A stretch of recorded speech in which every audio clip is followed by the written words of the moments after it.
पीले दांत वाली बहू। रंजना कभी ब्रश नहीं करती थी।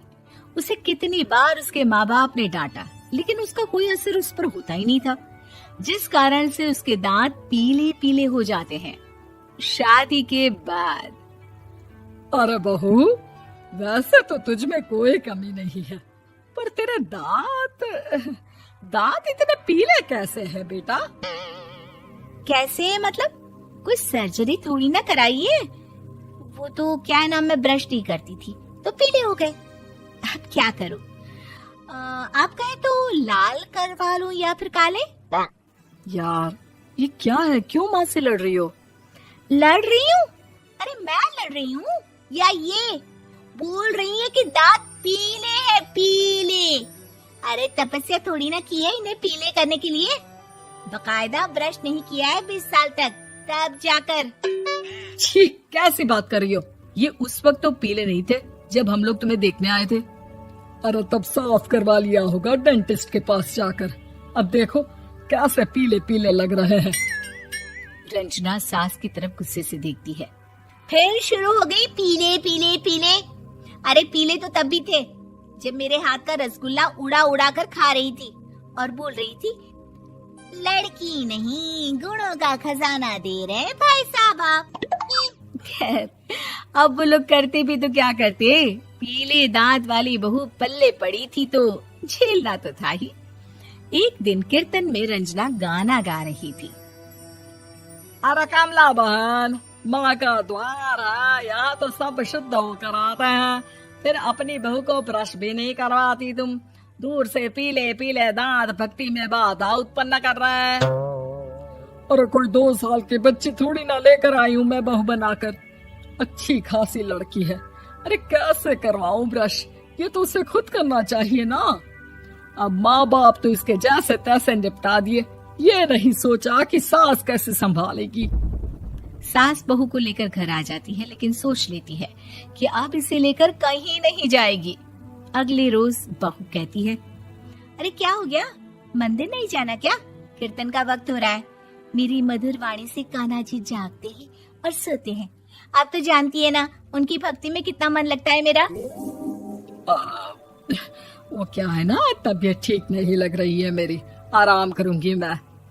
तबीयत ठीक नहीं लग रही? अभी तो मिथुन के गाने पर नाच रही थी आप, और अब बोल रही है कि तबीयत ठीक नहीं लग रही। अरे भक्ति में मन लगा लो सासू माँ, ऊपर जाना है, क्या मुंह दिखाओगी आप? हाँ? सास को बहू की बात पर गुस्सा आ जाता है। मैं क्या मुंह दिखाऊंगी, इसकी चिंता तो ना कर, समझी?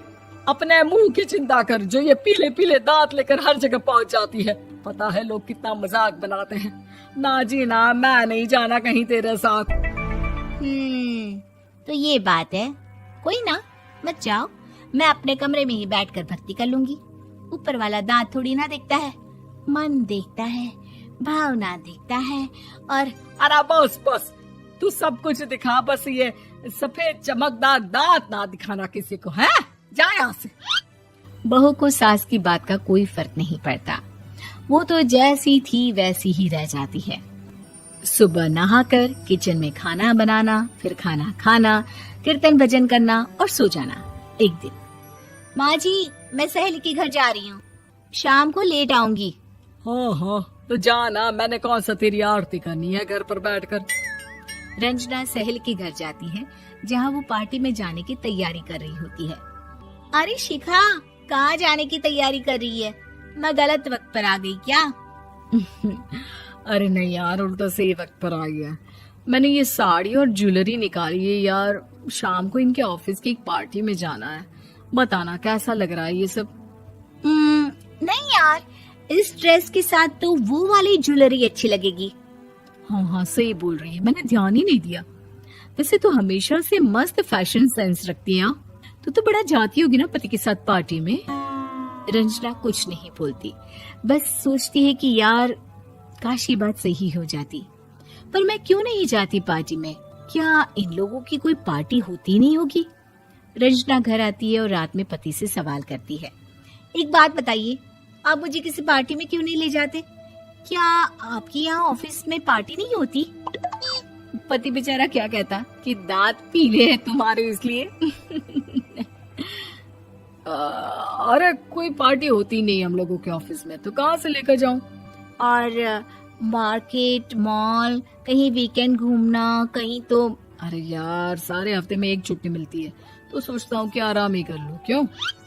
रंजना मन मार के रह जाती है। पहले कभी सास के साथ मंदिर जाया करती थी, लेकिन वो भी सास ने ले जाना बंद कर दिया। घर बैठी बैठी रंजना बोर हो जाती है। तभी उसे आइडिया आता है और वो मायके जाने का सोचती है। सासू माँ, 2 दिनों के लिए मम्मी के घर जा रही हूँ। अच्छा अच्छा, ठीक है, आराम से जा। और हाँ, माँ से कुछ अच्छी आदत सीख कर आना कि कैसे शरीर के हर भाग की तरह दांतों की सफाई भी जरूरी होती है, समझी? शुरू हो गई ना आप। वो लोग आपकी तरह नहीं है कि छोटी छोटी बात का बतंगड़ बना दे। उन लोगों के लिए मैं मायने रखती हूँ, ना कि मेरे पीले पीले दांत। रंजना माँ को बिना बताए उन लोगों को सरप्राइज देती है, लेकिन जैसे ही वो दरवाजे पर पहुंचती है, अंदर देखती है कि घर वाले कहीं जा रहे होते हैं। अब माँ, काश रंजना दीदी के दांतों वाली प्रॉब्लम नहीं होती, तो वो भी हम लोगों के साथ चलती ना बुआ जी की बेटी की शादी में। हाँ बेटा, लेकिन अब उसे कौन समझाए कि उसको उसके पीले दांत नहीं दिखते, लेकिन उसके आसपास के लोगों को कितना एम्बैरेसिंग फील कराते हैं। मुझे तो कितनी बार उसके स्कूल की टीचर ने शिकायत की कि उसके साथ कोई लड़की बैठना भी नहीं चाहती, और ना ही कॉलेज में कोई उससे बात करना चाहता था। लेकिन पता नहीं क्यों उसे ये बात समझ में ही नहीं आती। कोई कमी नहीं है उस लड़की में, बस यही कि दांत पीले हैं। वो तो भला हो जीजा जी और उनकी माँ का, जो दीदी को जैसी है वैसे ही रखा हुआ है। रंजना को अपने घर वालों की बात सुनकर बहुत दुख होता है। वो सोचती है कि वो क्या करे, लेकिन फिर वो सीधा डेंटिस्ट के पास जाती है, अपने दांत चमकाती है और कसम खाती है कि वो रोज ब्रश करेगी। अरे क्या हो गया? तुम तो 2 दिनों के लिए गई थी ना, पर कोई ना, अच्छा है, चलो आ गई तो। रंजना सास के सामने आकर खड़ी हो जाती है और पूरी स्माइल करती है, उसके चमकदार दांतों को दिखाती हुई। हैं? चले मंदिर। माँ, मुझे माफ कर दीजिए, मैंने आप लोगों को बहुत एम्बैरेसिंग फील करवाया। मैं आज से रोज ब्रश करूंगी।